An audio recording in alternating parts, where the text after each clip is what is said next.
Sales for the iPhone 5S and iPhone 5C began today with some interesting surprises. Rumors point to the first ever CyanogenMod phone, and do not, I repeat, do not unlock your bootloader on the Sony Xperia Z1. I'm Jaime Rivera, and if you don't like celebrating Fridays, let me know in the comments and I'll gladly celebrate it for you. This is Pocketnow Daily.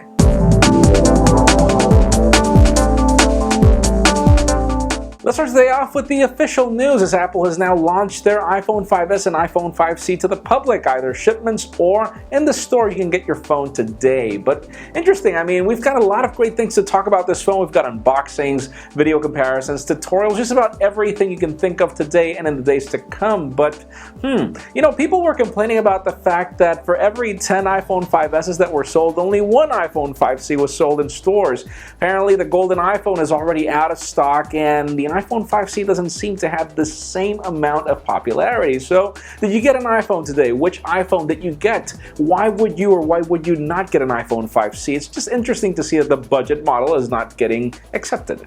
Now let's talk about phablets, and more interestingly, Microsoft, which didn't have a phablet before. Apparently, Terry Myerson just came on record to state that the company is very interested in building phablet ecosystems, but not based on Windows Phone 8 apparently. Apparently, he's interested in doing it on Windows RT, which we kind of can't understand. I mean, why would you do that with Windows RT when you already have Windows Phone 8? And the only reason why we think that these two things match is because apparently they will be merging both operating systems in the future, so stay tuned for that. Now, there is one phablet that will apparently reach the market with Windows Phone 8, and that is the Nokia Lumia 1520, if it does keep that name. As it turns out, apparently a very, very trusted tipster is now confirming that the device will launch on November 8th. Yeah, November 8th, that far. And apparently it'll cost the same amount of money as every phablet, which is $299 after a 2-year contract, $699 unlocked. It'll be available on AT&T in 4 different colors. Now, even more interesting is the fact that we have to wait so long. Could it be that we have to wait because Windows Phone 8.1 will be ready for it? Or could it be that we need to wait for it to merge with Windows RT? We'll see.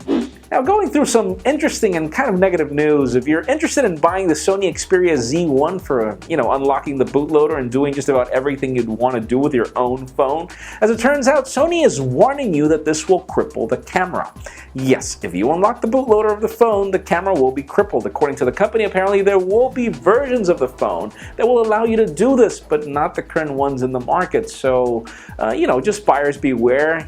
You probably still on time to return the phone if something goes wrong.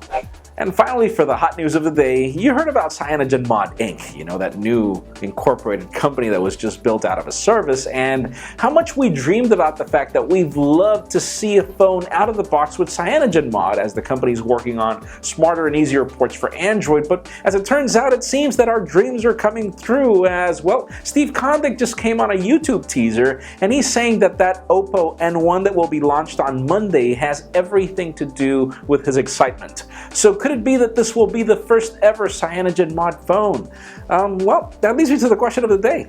Would you be interested in paying for a phone to be run with CyanogenMod? I mean, you currently can get it for free on just about every flagship in the market. Would you pay for a phone specifically for CyanogenMod?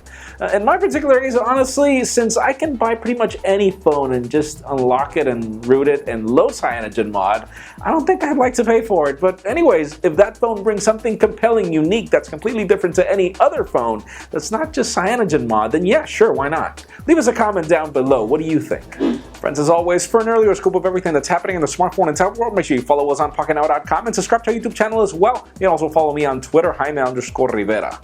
Please give this video a thumbs up if you like what you saw. I am Jaime Rivera. Thank you very much for watching. See you next week.